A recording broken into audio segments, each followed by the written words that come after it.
तुम्ही थकून भागून बाहेरून घरी या, लहानशी तुमची मुलगी असू द्या, धावत धावत जाईल, माठावरचं झाकण काढेल, ग्लास पाण्यामध्ये बुडवेल, अर्धा हातही पाण्यामध्ये बुडवेल, धावत धावत येईल, अर्ध पाणी खाली सांडेल, थोडंसंच पाणी ग्लास मध्ये राहील, पण जेव्हा तुम्ही ते पाणी प्याल ना, दिवसभराचा थकवा निघून जाईल तुमचा, दिवसभराचा शेण निघून जाईल तुमचा.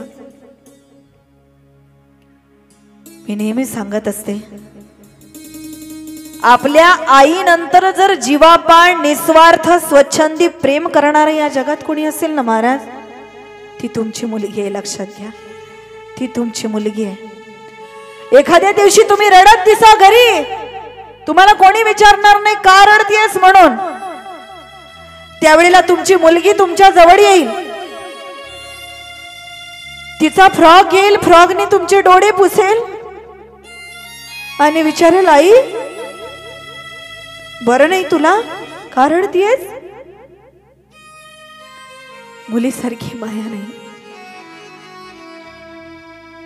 या जगातलं सर्वात स्वच्छंदी निस्वार्थी नातं कोणाचं असेल ना, ते बापाचं आणि मुलीचं आहे गड्या. ना बापाला मुलीपासून स्वार्थ आहे, ना मुलीला बापापासून स्वार्थ आहे. बापाला माहिती असतं, ज्या मुलीला 18, 20, 25 वर्ष तळहाताच्या फोळाप्रमाणे जपलं, एक दिवस दुसऱ्याच्याच घरात जाणार आहे, तरी जीवापाड जपतो, स्वतःच्या पायावर उभं करतो.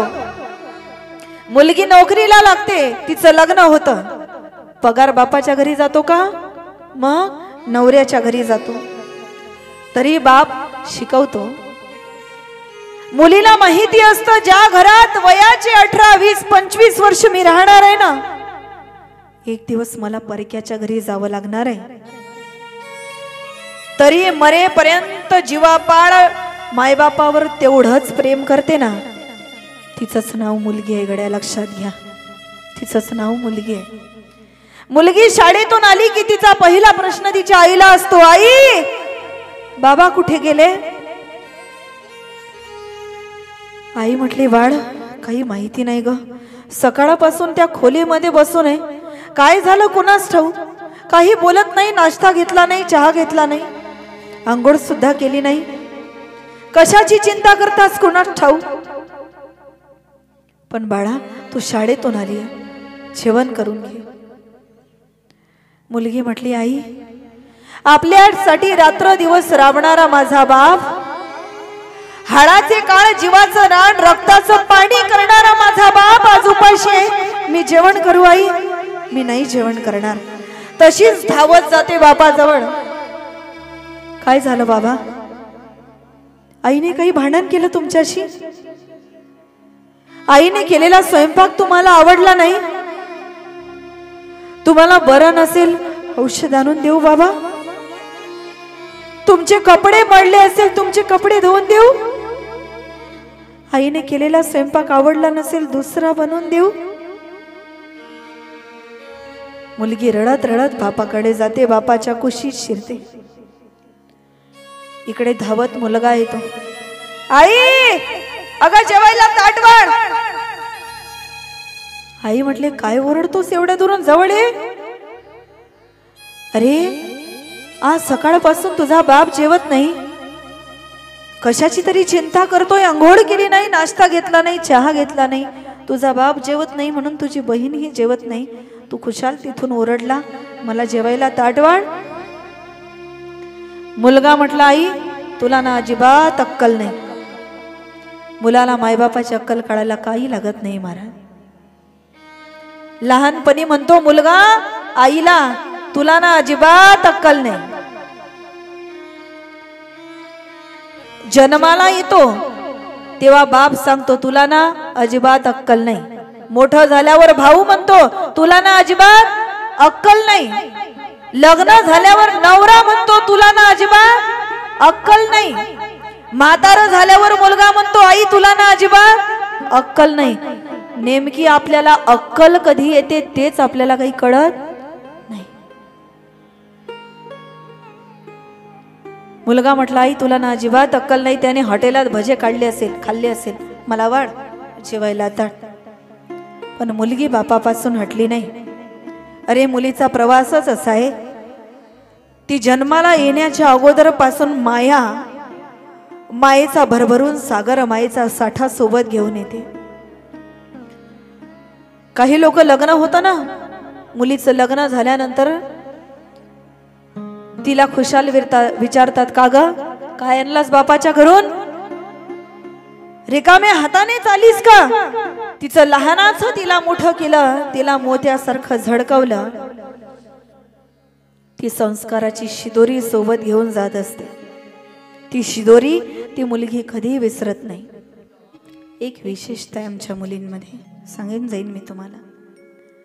लग्नाला कितीही वर्ष होऊ द्या, लग्नाला कितीही वर्ष होऊ द्या, मुलगा आपल्या सासू सासऱ्यांना आपले मायबाप कधीच मानत नाही. लग्नाला कितीही वर्ष होऊ द्या, मुलगा आपल्या सासूरवाडीला माझं घर कधीच म्हणत. पण एका मुलीचं लग्न होऊ द्या, लग्न झाल्यापासून दुसऱ्या दिवशी ती लोकांना सांगत असताना तिला जर कोणी म्हटलं थांब ना ग एखादा दिवस, नाही मला माझ्या घरी जायचंय.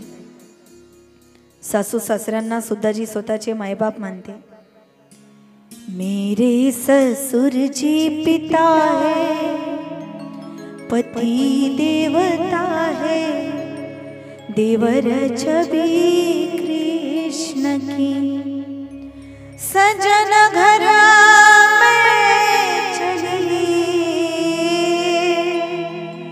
सजन घर ले चली. काय घेऊन जाते महाराज, यादों के लेकर साए, चली घर पर आए, तुम्हारी लाडली. म्हणून मुलगी जर तुम्हाला झाली असेल ना, भाग्यवान समजा स्वतःला. भाग्यवान आहेत ते लोक ज्यांना भगवान परमात्म्याने एक तरी मुलगी दिली. मुलीशिवाय प्रेम नाही, मुलीशिवाय माया नाही, मुलीशिवाय करुणा नाही. आणि बापाचं आणि मुलीचं नातंच अतूट आहे महाराज. घरात जर आई वडिलांमध्ये काही भेन असलं ना, मुलगी आईचा पक्ष कधीच घेत नाही. ती कोणाचा पक्ष घेणार, बापाचाच घेणार. ते क्रॉस कनेक्शन आहे, जन्मापासूनच आहे. मुलीच्या लग्नात सर्वात जास्त जर कोणी रडत असेल ना, तो तिचा बापच असतो. उभ्या आयुष्यात कधी कुठे त्याच्या डोळ्याला धार लागली नसेल ना, आयुष्यातला एक दिवस असा असतो, दगड असू द्या दगड, त्या दगडालाही पाझर फोडते. तिचं नाव आहे मुलगी, तिचं नाव आहे मुलगी.